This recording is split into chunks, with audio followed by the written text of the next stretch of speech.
AC ഇല്ലാത്ത വണ്ടികളിൽ നമുക്ക് എങ്ങനെ മിസ്റ്റ് മാറ്റാമെന്നുള്ളത് ഞാൻ നിങ്ങളെ കാണിക്കാം. മിസ്റ്റ് മാറാനായിട്ട് ഒരുപാട് ലാഗൊന്നും വരത്തില്ല. സാധാരണ വാഹനങ്ങളിലൊക്കെ നിങ്ങൾ ശ്രദ്ധിച്ചിട്ടുണ്ടോ, മിസ്റ്റ് മാറാനായിട്ട് നമ്മൾ AC ഇടുമ്പോൾ തന്നെ പെട്ടെന്ന് മാറാനായിട്ടുള്ള ഒരു ലാഗ് വരും. കുറച്ച് സമയത്തിന് ശേഷമായിരിക്കും മിസ്റ്റ് മാറുന്നത്. എന്നാൽ ഇങ്ങനെ ചെയ്യുകയാണെങ്കിൽ പെട്ടെന്ന് നിങ്ങളുടെ വാഹനത്തിന് ഫ്രണ്ട് വിൻഡ്ഷീൽഡിലെ മിസ്റ്റ് മാറിക്കിട്ടും. ഹലോ ഫ്രണ്ട്സ്, എല്ലാവർക്കും നമസ്കാരം. ഞാൻ ഗുഡ്സൺ കട്ടപ്പന. നമ്മുടെ ചാനലിലെ അടുത്ത പുതിയൊരു വീഡിയോയിലേക്ക് എല്ലാ കൂട്ടുകാർക്കും വീണ്ടും സ്വാഗതം. ഇപ്പോൾ മഴക്കാലം തുടങ്ങിയിരിക്കുകയാണ്. നല്ല കനത്ത മഴ കേരളത്തിൻ്റെ പല ഭാഗങ്ങളിലായിട്ട് പെയ്തുകൊണ്ടിരിക്കുന്നു. പ്രത്യേകിച്ച് മഴക്കാലങ്ങളിൽ നമ്മളുടെ വാഹനത്തിൻ്റെ സുരക്ഷയ്ക്ക് വേണ്ടി നമ്മൾ വാഹനത്തിൽ AC ഇടുന്നത് മുതൽ ശ്രദ്ധിക്കേണ്ടതായിട്ടുള്ള ചില കാര്യങ്ങളുണ്ട്. ചില വാഹനങ്ങളിൽ AC ഇല്ലാത്ത വണ്ടികളുണ്ട്. അത്തരത്തിലുള്ള വാഹനങ്ങളിലും നമ്മളുടെ വാഹനത്തിൻ്റെ ഫ്രണ്ട് വിൻഡ്ഷീൽഡിലും സൈഡ് ഗ്ലാസ് ഏരിയയിലും ഒക്കെ മിസ്റ്റ് ഫോം ചെയ്യുമ്പോൾ നമുക്ക് മിസ്റ്റ് ഒഴിവാക്കാനായിട്ട് മറ്റൊരു തരത്തിലുള്ള ഓപ്ഷൻസും ഇല്ലാത്ത വണ്ടികളുണ്ട്. അതുകൊണ്ട് ഇന്നത്തെ ഒരു വീഡിയോയിൽ നമുക്ക് വാഹനത്തിൻ്റെ ഉള്ളിൽ ഫോം ചെയ്യുന്ന മിസ്റ്റ് നമുക്ക് AC ഉപയോഗിച്ചും ഒപ്പം തന്നെ AC ഇല്ലാത്ത വണ്ടികളിൽ നമുക്ക് മിസ്റ്റ് എങ്ങനെ മാറ്റാം, വളരെ ഡീറ്റെയിൽ ആയിട്ടുള്ള ഒരു വീഡിയോ ആണ് ഇന്ന് നിങ്ങളുമായിട്ട് പങ്കുവെക്കുന്നത്. ഇത്തരത്തിലുള്ള പുതിയ വീഡിയോകൾ കാണാനായിട്ട് നമ്മുടെ ചാനൽ മറക്കാതെ സബ്സ്ക്രൈബ് ചെയ്ത് സൈഡിലുള്ള ബെല്ലൈക്കണിൽ ഓൾ അമർത്തി കൊടുക്കുക. ഞാൻ വീഡിയോ അപ്ലോഡ് ചെയ്യുന്ന സമയത്ത് അതിൻ്റെ ഒരു നോട്ടിഫിക്കേഷൻ നിങ്ങൾക്ക് ലഭിക്കുന്നതാണ്. നമ്മുടെ വാഹനത്തിൻ്റെ ഫ്രണ്ട് വിൻഡ്ഷീൽഡിലെയും സൈഡ് ഗ്ലാസ് ഏരിയയിലെയും മിസ്റ്റ് മാറ്റാനായിട്ട് പ്രധാനമായിട്ട് ഈ കാര്യങ്ങൾ ഒന്ന് ഫോളോ ചെയ്യുക. വാഹനം സ്റ്റാർട്ട് ചെയ്യുന്നു, വണ്ടിയുടെ താക്കോൽ ഓൺ ചെയ്യുന്നു, വാഹനം സ്റ്റാർട്ട് ചെയ്യുന്നു.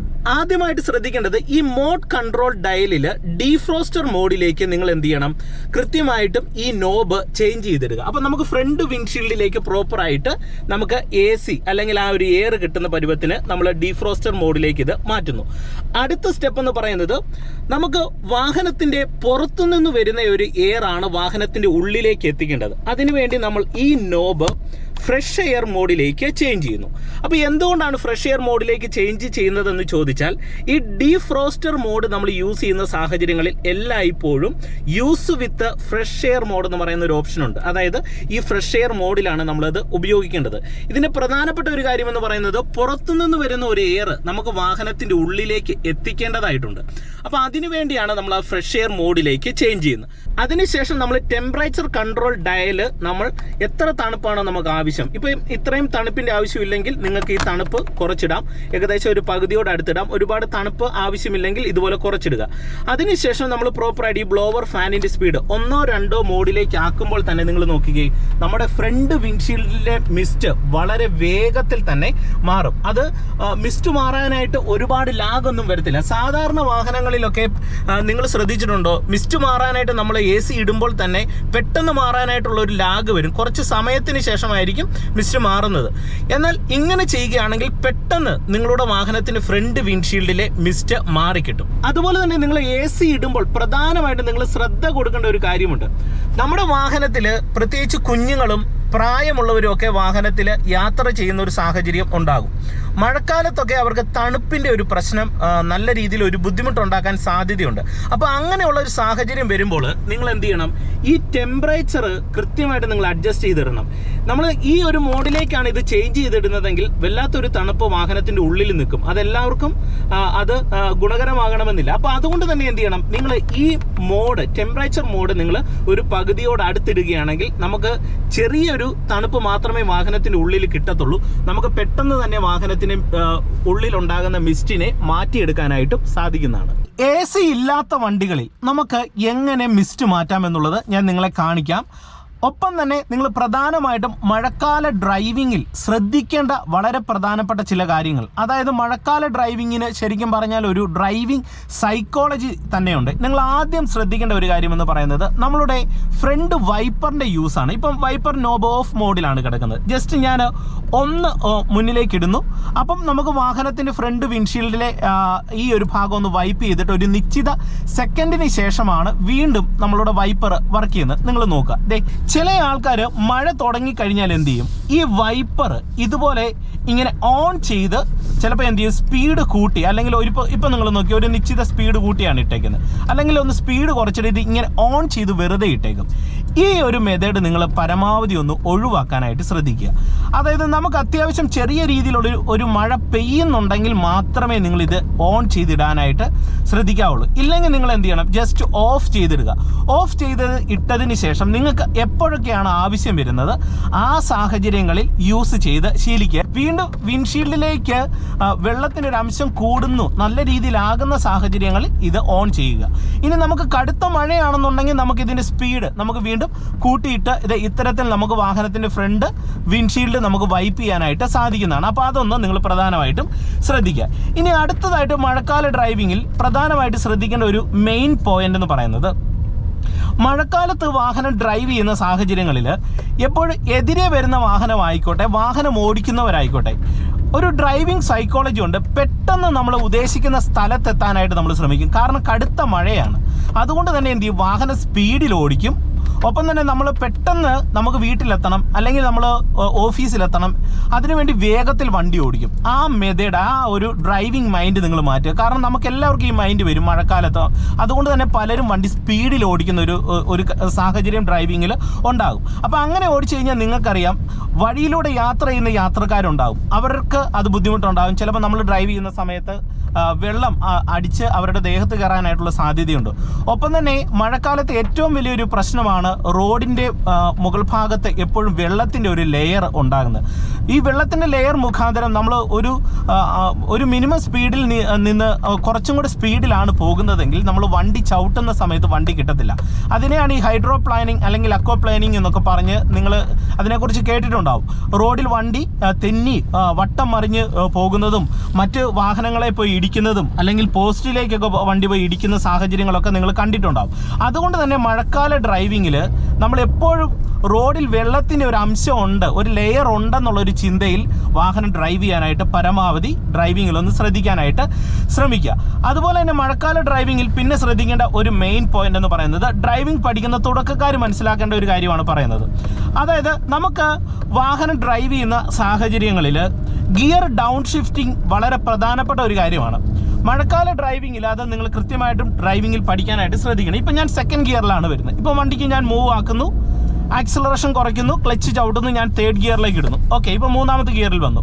വീണ്ടും വണ്ടിക്ക് മൂവ് ആക്കുന്നു, ഞാൻ എന്ത് ചെയ്തേ ഫോർത്ത് ഗിയറിലേക്ക് ഷിഫ്റ്റ് ചെയ്യുന്നു. വീണ്ടും ആക്സിലറേഷൻ കൊടുത്ത് മൂവ് ആക്കി അഞ്ചാമത്തെ ഗിയറിലേക്ക് ഇടുന്നു. ഓക്കെ, ഇപ്പോൾ അഞ്ചാമത്തെ ഗിയറിൽ ഇങ്ങനെ വരികയാണ്. ഇങ്ങനെ വരുന്ന സാഹചര്യങ്ങളിൽ നിങ്ങൾ മനസ്സിലാക്കുക, എപ്പോഴും റോഡിൽ വെള്ളത്തിൻ്റെ ഒരു ലെയർ ഉണ്ടെന്ന് ഞാൻ പറഞ്ഞല്ലോ. അതുകൊണ്ട് തന്നെ നമ്മൾ ഓരോ വളവെടുക്കുന്ന സമയത്തും ഓരോ ഗിയർ ഡൗൺ ചെയ്ത്, ഇപ്പോൾ ഫിഫ്ത്തിലാണെങ്കിൽ ഫോർത്തിലേക്ക് ഇട്ടതിന് ശേഷം ബ്രേക്ക് ബാലൻസ് ചെയ്യുക. അപ്പോൾ നമുക്കൊരു എൻജിൻ ബ്രേക്കിൻ്റെ സപ്പോർട്ട് കിട്ടും. ഇപ്പം നിങ്ങൾ നോക്കി കഴിഞ്ഞാൽ ഫോർത്ത് വരുന്നു, ഇവിടെ വീണ്ടും വെള്ളത്തിൻ്റെ ഒരു അംശമുണ്ട്. ബ്രേക്കേ വന്ന് ക്ലച്ച് ചവിട്ടി ഞാൻ തേർഡ് ഗിയറിലേക്ക് ഇട്ട് ആ തേർഡ് ഗിയറിൻ്റെ പിടുത്തവും ബ്രേക്കും കൂടെ ബാലൻസ് ചെയ്യാണ്. ഞാൻ പറഞ്ഞ ഒരു പോയിന്റ് നിങ്ങൾക്ക് പിടി കിട്ടിയോ? ഇപ്പം ഞാൻ മൂന്നാമത്തെ ഗിയറിലാണ് വരുന്നത്. ഇങ്ങനെ ഗിയർ ഡൗൺ ഷിഫ്റ്റിങ്ങും പ്രോപ്പറായിട്ട് നിങ്ങൾ ഡ്രൈവിങ്ങിൽ ചെയ്യാനായിട്ട് ശ്രമിക്കണം. പ്രത്യേകിച്ച് നമ്മൾ നല്ല ചെളിയുള്ള ഒരു റോഡിലേക്കാണ് നമ്മളുടെ വാഹനം കയറുന്നത്, നമ്മൾ തേർഡിലാണ് വരുന്നതെങ്കിൽ നിർബന്ധമായിട്ട് നിങ്ങൾ ഗിയർ ഡൗൺ ചെയ്ത് സെക്കൻഡ് ഗിയർ ഇട്ട് സ്ലോ ചെയ്ത് തന്നെ പോകാനായിട്ട് ശ്രമിക്കണം. നല്ല ചെളിയ ഉള്ള റോഡുകളിലൂടെ നമ്മൾ ഡ്രൈവ് ചെയ്യുന്ന സമയത്ത് മഴക്കാലത്ത് വെള്ളത്തിൻ്റെ അംശം കൂടുതലായിട്ടുള്ളത് കൊണ്ട് തന്നെ നമ്മൾ തേർഡിലോ ഫോർത്തിലോ ഒക്കെയാണ് വരുന്നതെങ്കിൽ എന്ത് ചെയ്യും, വാഹനം നല്ല സ്പീഡിൽ പോയിട്ട് നമ്മൾ ബ്രേക്ക് ചവിട്ടുന്ന സാഹചര്യങ്ങളിൽ എന്ത് ചെയ്യും, വണ്ടി തെന്നി വട്ടം മറിയാനായിട്ടുള്ള സാധ്യതയുണ്ട്. കാരണം എന്താണ്, ചെളിയാണ്. അത് നമ്മൾ വെള്ളം പോലെ തന്നെ റോഡിലെ മറ്റൊരു വലിയ അപകടം വരുത്തുന്ന ഒരു കാര്യം തന്നെയാണ് ചെളി. അപ്പോൾ അങ്ങനെയുള്ള ഒരു സാഹചര്യം വരുമ്പോൾ എന്ത് ചെയ്യണം, നിങ്ങൾ ഗിയർ ഡൗൺ ചെയ്ത് തന്നെ വാഹനം റോഡിൽ ഓടിക്കാനായിട്ട് ശ്രദ്ധിക്കുക. ഇപ്പം ഞാനിവിടെ തേടി വരികയാണ്.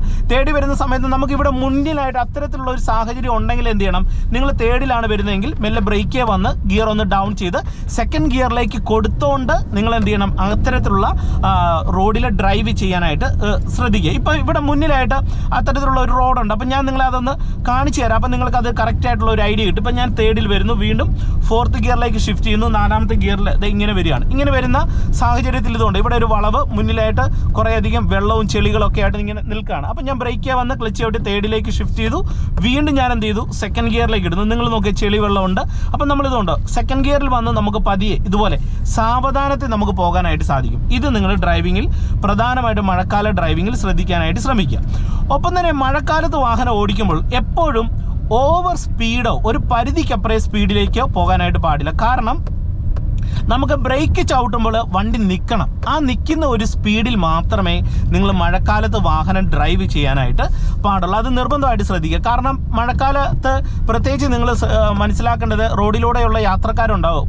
അപ്പോൾ ഇവരൊക്കെ പെട്ടെന്നായിരിക്കും ചിലപ്പോൾ റോഡ് ക്രോസ് ചെയ്യുന്നത്. നമ്മൾ ചവിട്ടിയാലൊന്നും വാഹനം കിട്ടണമെന്ന് നിർബന്ധമില്ല. അപ്പോൾ ഒരു പരിധിക്കപ്പുറം സ്പീഡിൽ വാഹനം നിങ്ങൾ ഒരു കാരണവശാലും മഴക്കാല ഡ്രൈവിങ്ങിൽ ഓടിക്കാനായിട്ട് പാടില്ല. അപ്പോൾ ഇത്തരത്തിലുള്ള പ്രധാനപ്പെട്ട ചില കാര്യങ്ങൾ വാഹനം ഡ്രൈവ് ചെയ്യുന്ന സമയത്ത് നിങ്ങൾ ശ്രദ്ധിക്കുക. ഇനി നിങ്ങൾക്ക് വാഹനത്തിൻ്റെ ഉള്ളിൽ നിങ്ങൾക്ക് മിസ്റ്റ് മഴക്കാലത്ത് ഫോം ചെയ്യുന്നു, വാഹനത്തിൻ്റെ ഉള്ളിൽ AC-യുടെ സംവിധാനം ഇല്ലെങ്കിൽ എന്താണ് ചെയ്യാനായിട്ട് പറ്റുന്നത്? അതിന് സിമ്പിളായിട്ടുള്ള ഒരു വഴിയുണ്ട്. അതായത് നമുക്ക് സ്മെല്ല് കുറഞ്ഞ ഷാമ്പു ഒക്കെ നമുക്ക് മാർക്കറ്റിൽ മേടിക്കാൻ കിട്ടുമല്ലോ. അത്തരത്തിലുള്ള ഒരു ഷാമ്പു നിങ്ങൾ മേടിച്ചതിന് ശേഷം കുറച്ചെടുത്ത് നിങ്ങൾ കൈയെല്ലാം നന്നായിട്ട് ക്ലീൻ ചെയ്തതിന് ശേഷം നിങ്ങൾ കയ്യിലേക്കോ അല്ലെങ്കിൽ ചെറിയൊരു പാത്രത്തിലേക്ക് ഇത് ഒഴിക്കുക. ഒഴിച്ചതിന് ശേഷം അതിലേക്ക് ചെറിയ രീതിയിൽ വെള്ളം കൂടെ ഒന്ന് മിക്സ് ചെയ്യുക. ഒരുപാട് പതയാൻ പാടില്ല. എന്നാൽ ഷാമ്പൂവിൻ്റെ ഒരു മയം അതിനകത്ത് ഉണ്ടായിരിക്കണം. അതായത് അത്യാവശ്യം കട്ടിയായിട്ടുള്ളൊരു മയം ഉണ്ടായിരിക്കണം. എന്നിട്ട് എന്ത് ചെയ്യണം? നിങ്ങൾ ചെറിയൊരു ഗ്ലൗസ് കയ്യിലിട്ടതിന് ശേഷം ഫ്രണ്ട് വിൻഷീൽഡിലേക്ക് ഇത് നിങ്ങൾ തേച്ച് പിടിപ്പിക്കുക. അപ്പം പിടിപ്പിക്കുന്ന സമയത്ത് ശ്രദ്ധിക്കേണ്ട ഒരു കാര്യം എന്ന് പറയുന്നത് ഷാമ്പു ഒരുപാട് നേർത്ത രീതിയിലാകാൻ പാടില്ല. ഷാമ്പുവിൻ്റെ ഒരു ഭാഗം നമുക്കിവിടെ ഉണ്ടായിരിക്കണം. അത്തരത്തിൽ നിങ്ങൾ എന്ത് ചെയ്യണം? ഗ്ലാസ് ഏരിയയിലേക്ക് എല്ലാം ഇത് ചേർത്ത് വെക്കുക. അതിനുശേഷം ചെറിയൊരു ന്യൂസ് പേപ്പർ ഉപയോഗിച്ചുകൊണ്ട് ഇത് ലൈറ്റായിട്ട് ക്ലീൻ ചെയ്യുക. പൂർണ്ണമായിട്ട് തുടച്ചു മാറ്റരുത്, ലൈറ്റായിട്ട് ക്ലീൻ ചെയ്യുക. അപ്പോൾ നിങ്ങളുടെ ഫ്രണ്ട് വിൻഷീൽഡിലേക്ക് ഇത് പറ്റി പിടിക്കുകയും ഗ്ലാസ് നല്ല രീതിയിൽ തെളിയുകയും ചെയ്യും. ഷാമ്പുവിൻ്റെ ഒരു അംശം നമ്മളുടെ ഫ്രണ്ട് വിൻഷീൽഡിൽ പറ്റിയിരിക്കുകയും ചെയ്യും. അത് ഫ്രണ്ട് വിൻഷീൽഡിലും സൈഡ് ഗ്ലാസ് ഏരിയയിലും നിങ്ങൾ അത്തരത്തിൽ തേച്ച് വെച്ച് കഴിഞ്ഞാലുള്ള ഒരു ഗുണമെന്ന് പറയുന്നത് നമ്മളുടെ ശ്വാസോച്ഛ്വാസം കൊണ്ടുണ്ടാകുന്ന മിസ്റ്റ്, ഫ്രണ്ട് വിൻഷീൽഡിലും സൈഡിലും പറ്റുന്ന മിസ്റ്റ് ഉണ്ടാകാതിരിക്കും. നിങ്ങൾ അല്ലെങ്കിൽ ഒന്ന് ചെയ്ത് നോക്കുക. ഞാനിത് ചെയ്ത് നോക്കിയിട്ടുണ്ട്, അതുകൊണ്ടാണ് നിങ്ങളുമായിട്ട് ഇത് പങ്കുവെക്കുന്നത്. അപ്പോൾ ഇന്നത്തെ ഒരു വീഡിയോ നിങ്ങൾക്ക് പ്രയോജനം ചെയ്തെന്ന് വിശ്വസിക്കുന്നു. ഇത്തരത്തിലുള്ള പുതിയ വീഡിയോകൾ നമ്മുടെ ചാനലിലൂടെ കാണാനായിട്ട് മറക്കാതെ ചാനൽ സബ്സ്ക്രൈബ് ചെയ്ത് സൈഡിലുള്ള ബെല്ലൈക്കണിൽ ഓളമർത്തി കൊടുക്കുക. എല്ലാ ദിവസവും വൈകിട്ട് 7 മണിക്ക് നമ്മുടെ ചാനലിൽ പുതിയ പുതിയ വീഡിയോകൾ അപ്ലോഡ് ചെയ്യുന്നുണ്ട്. വീണ്ടും നമുക്ക് നാളെ മറ്റൊരു അറിവുമായിട്ട് കാണാം. Okay, by.